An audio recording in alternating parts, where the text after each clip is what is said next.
You gotta start the show. Okay, I have to introduce the whole thing now. This is Grindstone. I always like to start with a little song. Don't you remember you told me you love me, baby?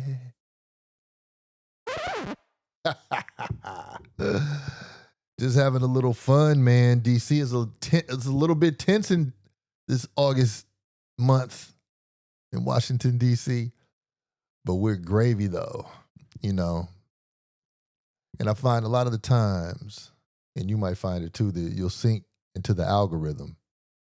And whether it's the algorithm, first of all, that word got so much.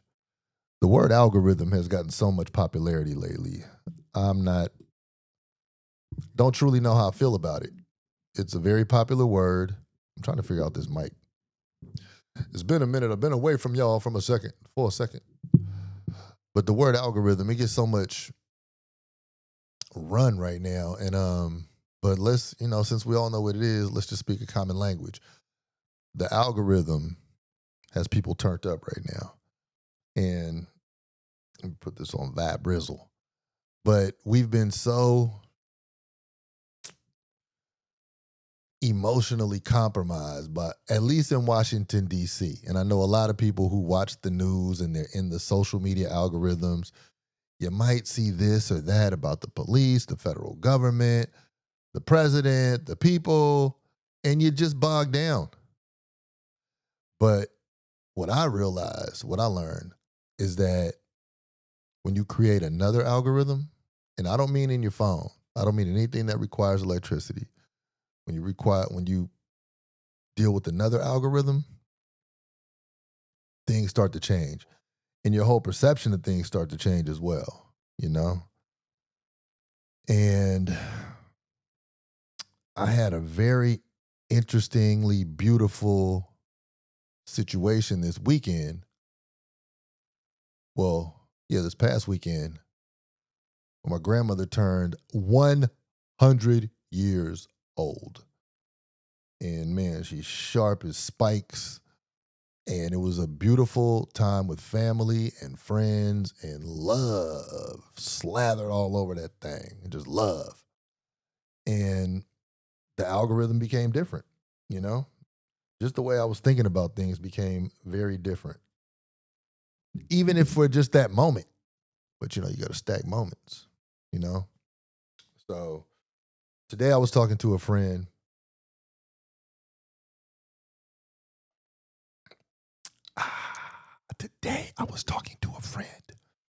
Man, my throat felt like a slab of concrete was up in there. Yeah, so today I was talking to a friend, and she was mentioning to me how much in fear and how shaken some of her friends were who she was doing this project with, and how she's not really good in dealing with people who deal with fear, which I fully understand. And, in the artist community, we have different ways of shaking that out. If you feel something, if you feel pressure, it's different ways to react. Fear is definitely a reaction, So, jeez, because it's like that. It's like that. Oh, whoa. But sometimes you got to break in the song. Get ready, because this ain't funny. Get ready, because this ain't funny. Get ready, because this ain't funny. Ooh.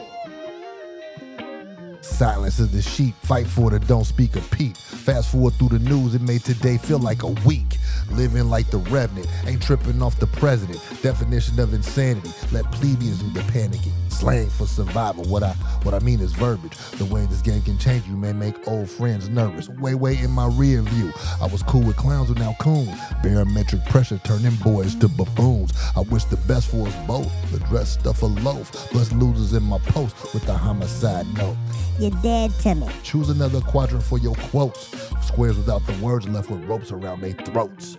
Get ready, cause this ain't funny. Get ready, cause this ain't funny. Told you enough was enough. I told you enough was enough.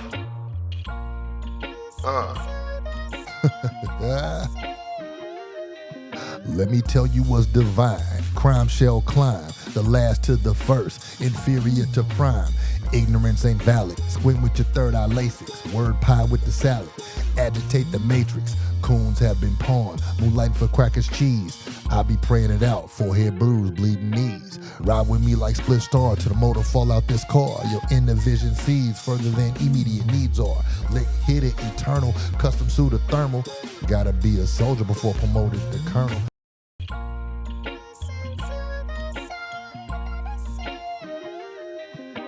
Take a flight to China, milk 'em for all the silk. Sunglasses and electronics, you ain't bothering what I built. My bills require fast money desires. Ain't going out quiet, start a full-scale riot. Like Sal and Sonny, bring the noise in the news. High time to touch the money. This is all day afternoon.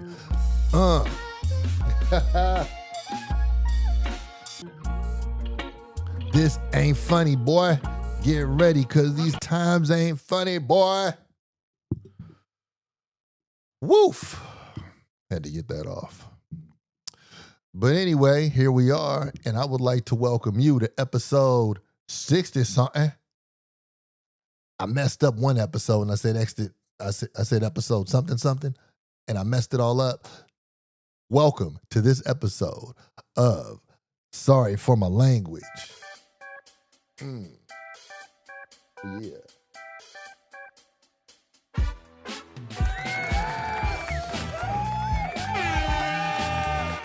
Yes. Hope y'all are excited. Let me take my my performance shades off. Sometimes when I start, man, these lights be bright. They be blinding me. And so I have to adjust. And we all have to adjust. So here you are with me. Sorry for My Language. That's the name of the show. This is episode something or other. If I was a betting man, I would say this is episode 68. So here we are. Episode 68. You're with me. I'm your host, Grindstone. This show is sponsored by Grindstone Universal. And as a matter of fact, I've done something. In the back right here, this is a jacket that you can find at grindstoneuniversal.com. The more you travel this road with me, the more I'll position things and lead you to the pinnacle. grindstoneuniversal.com. It's the epitome of urban luxury. It's a fashion line, fashion house where progress is made and where truth is revealed.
Stop on by grindstoneuniversal.com, baby. Do your relatives some good. Let's look good for one another. Let's show up. You know? Yes, yes. So, for those of you who are first timers, we got some house rules. Subscribe, like, share it to somebody right quick. Just boop, boop, boop. Subscribe, like, boop, boop, boop. We can get that happening, can't we? I know we can. And then another thing I would like for you all to do is to look to your left and look to your right and shake somebody's hand.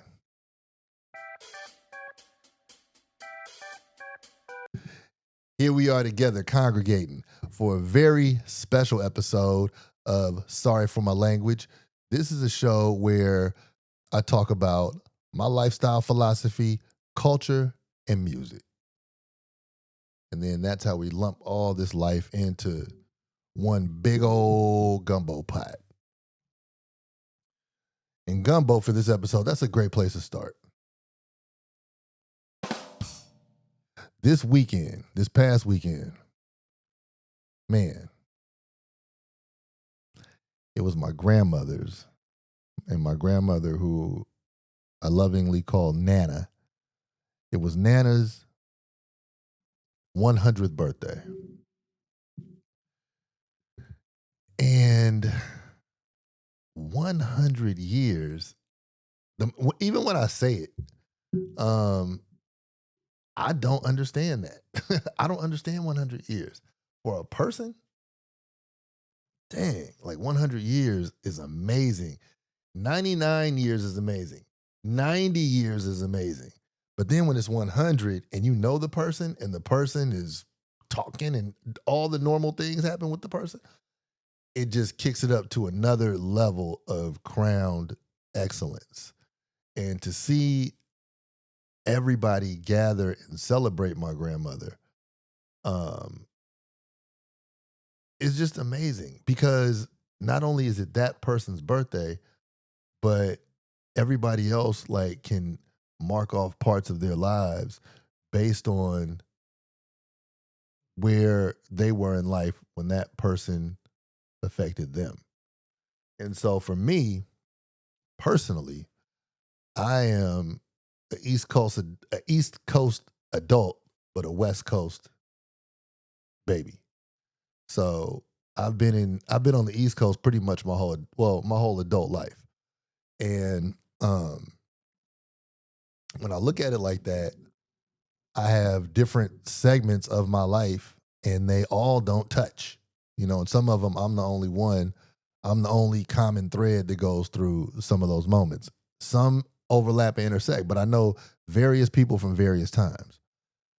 But for this 100th birthday, this was a lumping in of people who were pretty much mostly from my family and people who I used to get together with as family in my childhood. So for me to be in this adult stage of grown up, bossed up, lost out, won big, made decisions, pivoted, went fast forward, been an example for others, have a grown son. For me to have been in all these stages, it was cool to feel like a child again. But I didn't feel like a kid again. I felt like a child. Like I didn't feel like a baby, but I felt like a grown up in a family circle that I've never had before, but that has always been there. Weird, huh? A grown up in a family circle that I've never been in before, but that's always been there.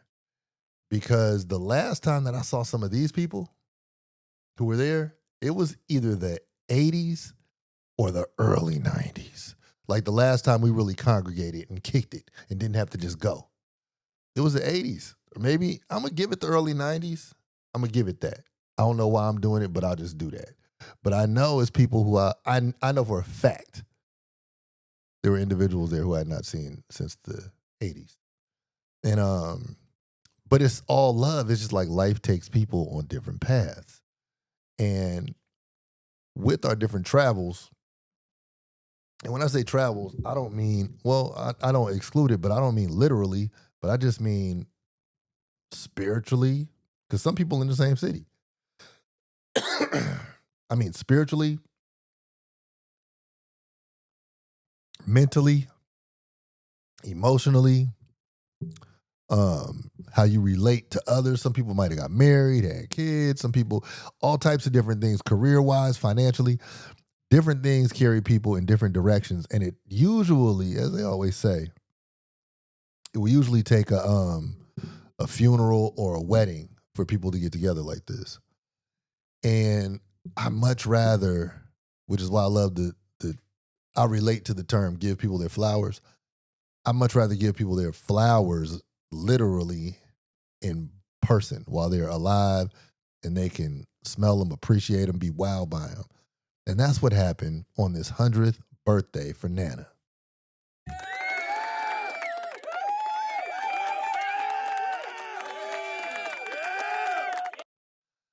I mean, fortunately, I have lots of relatives who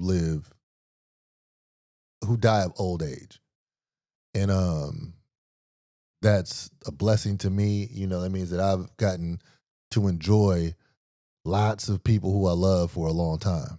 Well, let me not stretch it and say lots, but more than many people who I know have for a very long time, and hasn't really been tragedy involved.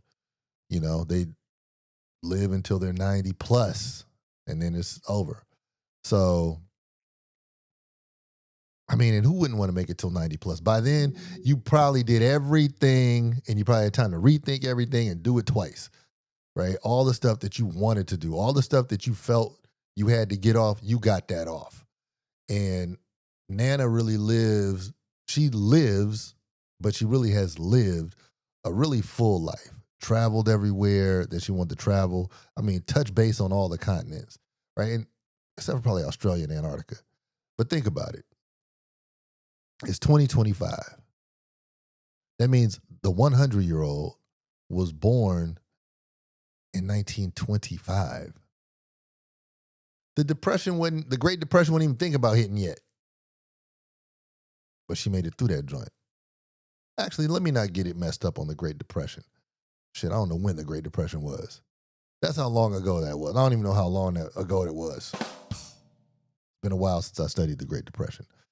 But, I mean, she was around for monumental moments. And when somebody reaches an age like that and they're of sound mind, you can really count on them to know. I was just saying this earlier. You can count on them to know more than most educated people. Because a very educated, well-read 50-year-old, they will have most of their information in processing what somebody else observed and wrote down in a book or lectured about or whatever. Or they may have seen several things. But just by the years alone, the years of freedom, the years of free will, you don't know what it's like to live all of that life over all of this time, just alive and absorbing and making impact. So I don't even think you can live, you can't travel, make the money, lose the money, do all the things. You'll know a lot. It's all relative though, but you won't know what it's like to be 100. You won't know what it's like to live in some of those decades and just do on a daily basis what you had to do to make things work. You won't know what it's like to operate before the telephone was the thing. You know, like it's certain things that you just won't know because you're too young. And so to have a grandmother who's 100 years old, I was really humbled and at the same time uplifted by it, because I know that I'm part of that gene pool. And I know that I've spent all the time with her in every stage of my life being able to communicate with her and just see it. And it's just something that I'm using this time, by the way, this moment, these times, so I could flesh out what I came from in terms of the birthday celebration. I really don't even know, you know.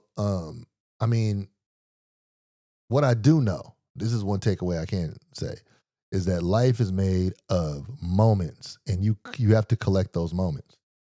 Because say I had a big, tremendous business deal, which I didn't, but say I had one, and I was like, I gotta leave at 4 o'clock. I can't stay for the whole thing.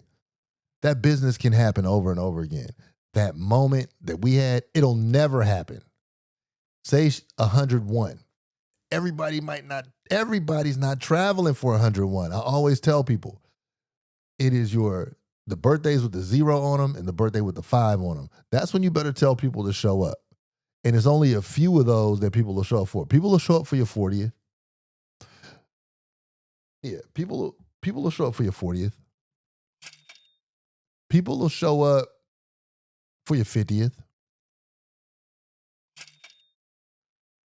60th.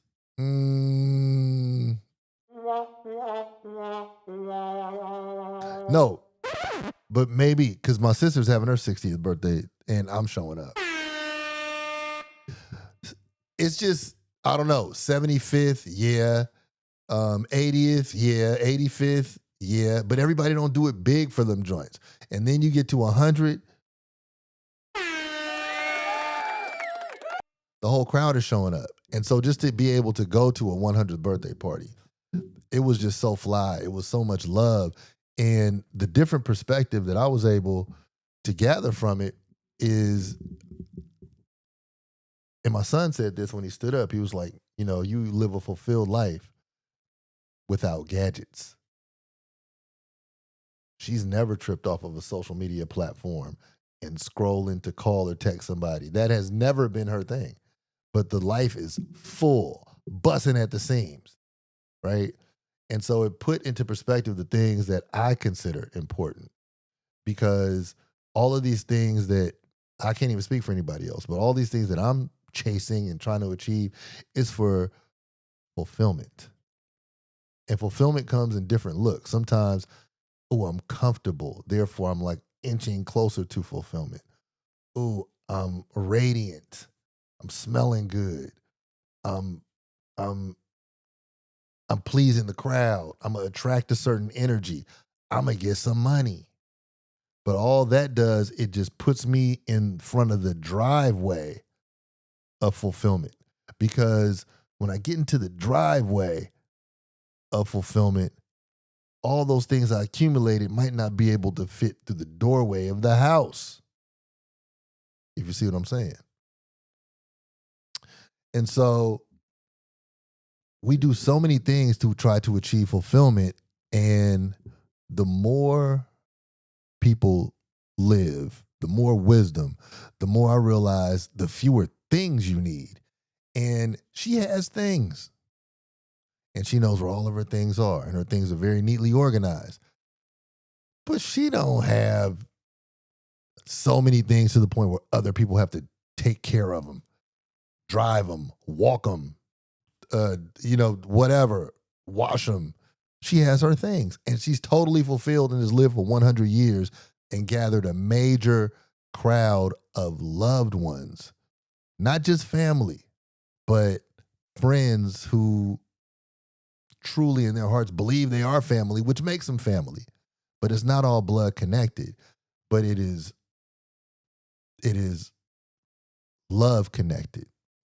And fulfillment comes from the stacking of these moments as an individual, because there's not a 100-year-old who's ever lived. And this is where you can remove all sociological factors: rich, poor, race, athletic ability, height, prejudice, whatever. There's no 100-year-old who has ever lived who has been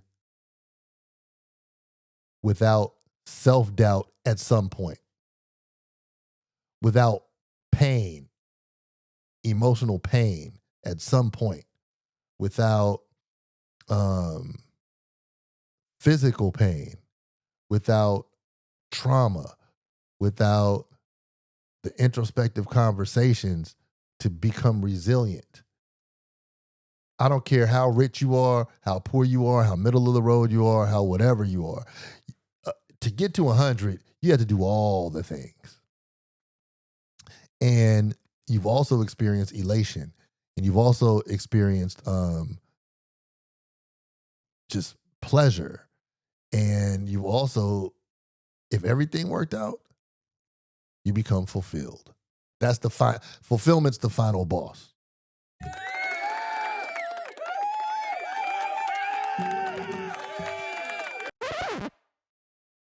And so having a master life teacher like my 100-year-old grandmother,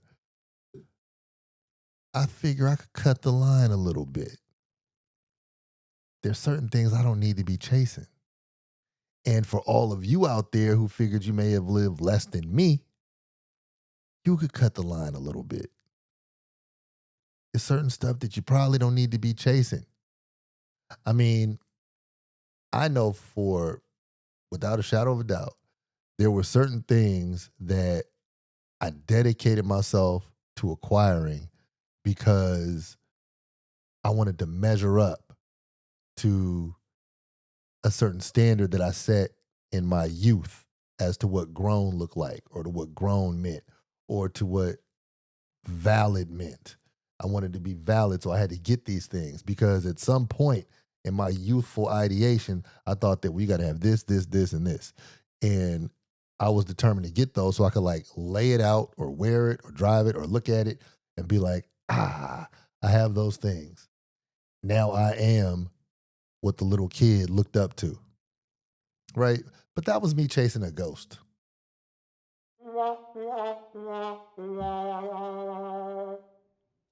And I guess your ghosts matter, but you get all those things, you get some of those things, and they mean very little to nothing, honestly, at least to me. You know, I don't need a whole lot of stuff. The stuff I want it, but the more that I see this where the source of fulfillment is, I don't need a whole lot of manufactured stuff. Now, that don't mean I want my stuff taken from me, but give me time. I give it away. I'll give some stuff away. I give stuff away all the time. I don't acquire too many new things. Those who know me know I take good care of the stuff I have, and I don't be getting a whole lot of new stuff. I just don't. I don't find it to be a necessary practice. Even when I get new stuff, it's for the thrill of getting it. It's not even for the thrill of using it.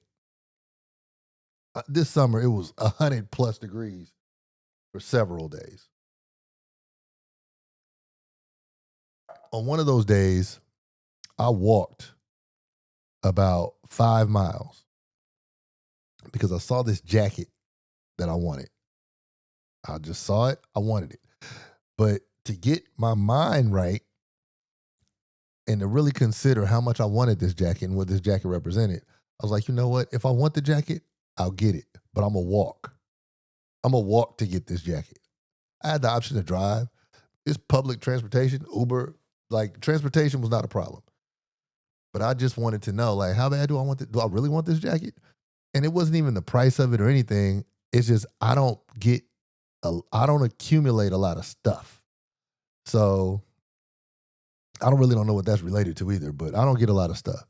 So I get this. I walked. I got the jacket. It was a must have. So if it's 4 or 5 miles away, that means I walked like 8 to 10 miles that just for that jacket, there and back. It was a long day of walking. And I don't know when was the last time you walked. Let's call it 9. I don't know when was the last time you walked 9 miles, but that ain't no baby walk. That ain't no baby walk. I don't want to break my elbow, pat myself on the back, but walking 9 city blocks, it gets real, you know. But anyway, I got my jacket. On everything, I've only worn that jacket 3 times. And it's a type of jacket you could wear often because it's not like suit coat with the hard to wash Nothing. It's not that. It's a very nice jacket, but it's not. I could have worn it more than that, And I'm gonna wear it again, but it just doesn't make that big. I just don't care, you know. I know what looks nice. I like to have it. I put my stuff together and I take care of my shit. And that's just me when it comes to accumulation of things and hoarding, or not even hoarding, but just how important my sources of fulfillment, So maybe I'm maturing. Maybe not. I don't know. But as I see it in my grandmother, I really appreciate the lessons that she brings when it comes to what it takes to have happiness in your heart. And one thing she says is to love everybody. And the way that she loves everybody is real. And love everybody does not mean that you got to like everybody. You don't have to like everybody, but do the right thing. And over the years, there's no posting about this. The charity that she's done, and I'm not even talking about going to a nonprofit, going to a charity. The things that she's done for people because she just felt it was right, incredible. Honestly, my heart has not reached that size. I'm not really going to be doing all that stuff. I might, but I just don't, I'm not there yet. But the things that she's done for people is just incredible. And I guess she's been rewarded with this to see triple digits on the scoreboard. And, so like I said, this is me processing what the experience of having a 100-year-old grandmother is, and what being at the celebration, the culmination of all that was like to me. And my mother did a wonderful job of putting it all together. She stressed everybody out in the process, but she ate. My mom's did a really good job. Great job, Moms. She did it up, man. And I want to be able to do it up for her as well as she did it up for my grandma, So I made a playlist, which was dope. I love making playlists because in my own mind, I think I'm a good music curator. I know I am. I am. It is what it is. You gotta claim your greatness, You gotta hold on to that. But there were times, and this is where I'm emotionally unhealthy. There were times throughout those past 2 days where if I was an emotionally healthy person, I would have cried and hugged people. I'd have just bust out into the biggest tears and just cried and just wet up their shirt. But I didn't. I got to get better at that. I got to let the faucet just run. It's something about that. I don't know. I don't know why I affiliate that with being I don't know, man. It might go back to boy, quit that crying. It might go back to that being baked deep into my soul. Boy, you better quit all that crying. All right. I wasn't crying. I was not crying. Oh man, I swear. I always mess this up.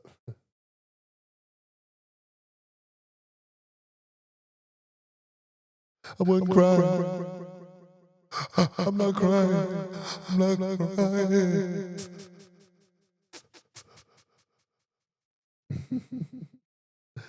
I swear it's probably connected to that. Just that whole affiliation with what crying looked like. But in all reality, it was the most beautiful experience I never experienced. And it kind of reminded me of just my biggest Christmas that I had with my family, because I'm a small family dude. My grandma's the only child. My mom's the only child. I'm an only child. My son's the only child. So ain't a whole lot of aunt, uncle, cousin, in-law going on in my family. It's just not a lot of that. But somehow the way we were arranged, somehow the way it was set up, our family seemed Big. Huge. like it was just people always, all around, all the way. So I didn't have like small family syndrome, if that's even a thing. But and even my son's mom is the only child, right? It's crazy. But the way all of this works out, the way my family worked life out, we worked it out to the point where even though we had relatively small families, my family in LA, they're a big family. They even had a dog, Shout out to y'all with the dog. Noreen, Lee, Butch, RL, Stella, Jan, all y'all out there. Nip. Yeah. They had damn, did I leave somebody out? They have a big family, so it was normal. It felt family-ish when we went down there and, kicked it. But I realized, and I can't take this for granted at all, I realized that I've just been surrounded by love my whole life. And I've been surrounded by stewards of love and great examples of how you're supposed to express love and care and self-determination and everything. Like my tribe is large. And like I said, Washington, D.C. is tense right now. It's tense, it's intense. You could be with a lot of people, all this online algorithmic stuff. You could even feel alone because without your phone, it's like, okay, who else is around? Everybody you turn to is talking to something that was on a post or something that don't even really exist. So it's like this fake fulfillment. And at a certain point, you start to feel like, I'm not really fulfilled by that. And to be able to be around people who don't judge you on your last post or what you're doing with your life, or if that's this year's edition of what you're wearing or last year's edition, man, to be around people who give it up to you like that and it is purely genuine and everybody's looking everybody in the eyes and whatever the facial love signals are, we're just all like just locked on that, just like whatever the body language is, man, the proximity principle, people sitting close, arms around everybody, and it's just all cool. Whatever that is, that's what I experienced, and that's what I realized is the most important thing in life. Straight up. I'm even say more important than water. I said it. Love is more important than water. Because if you're with people, at least you're going to die together. Right? Again. You can sweat into each other's face and probably exchange a little water. Water is very important. But love is so important. It's so much more important than the things that I've chased for so long. And it comes in moments and it comes in gesture. And, I appreciate all of that. And really for the past few weeks, I've just really been retaining moments. And I got good people. And all of that makes me start thinking about just instances that I've been around in a place where I know people are visibly distraught in DC. I swear it's the tremblings of the beginning of the Great Depression or something like that.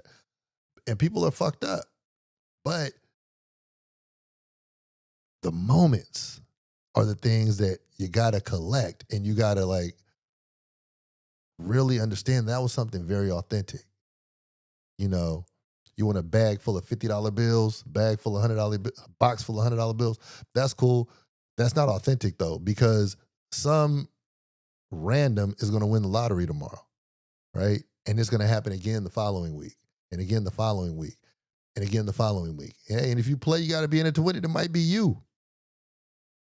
But the unique thing that you have are those moments in which you truly express love to somebody, they truly express it to you, and y'all just gave each other space and time. And then if you did it in a group where I was just like, man, it's not even a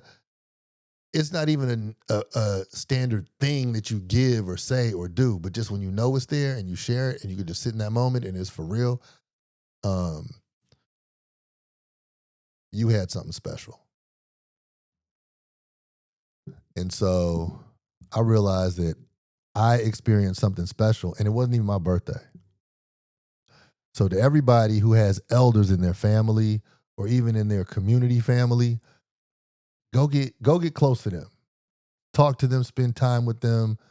They have something unique to offer that you don't have. They have the experience of times that you weren't here. And then they have the wisdom to process in a way that you don't have. Now, I'm not saying they're right, because they're not right about a lot of stuff. But it's interesting because the way that they got to point B from point A is a road that you didn't travel if you're younger. And then if you are just as old as them, connect with them, because that's your reciprocal. You know, so you can sit there and y'all can see each other and you can laugh about the past, talk about the present. But regardless, I give a big, tremendous hug to all the elders. I'm buzzing off this 100th birthday. It did shift me a little bit in terms of how I see life. All from one event, from a person who has given me so much love, who I love selflessly. 100th birthday. So, to everybody who has somebody who they can love that way and who has been loved on by somebody who experienced so much that you probably will never know. Of course you won't know. But to people who have experienced that, I want you to just lather up in that and do that for someone else if you're able. Try to make yourself available to be able, because it makes a difference. And when you live right, you become a magnet later in life. Your money won't bring nothing around but vultures if you lived wrong. If you got it dirty, your money's going to bring vultures around. And they're going to pick every piece of flesh off your bones before your body's cold. Trust that. You live right, everybody's around because there's love there. And it's a beautiful place to be. So I just want to let you know that I'm a little bit different in this episode and going forward than I've been before. And so I don't apologize for this word. The word is love. But the title of this is Sorry for My Language. So to everybody, I want you to do for others who love you. Love them by the do. And just do this little tiny thing for me. Go to grindstoneuniversal.com and buy something, baby.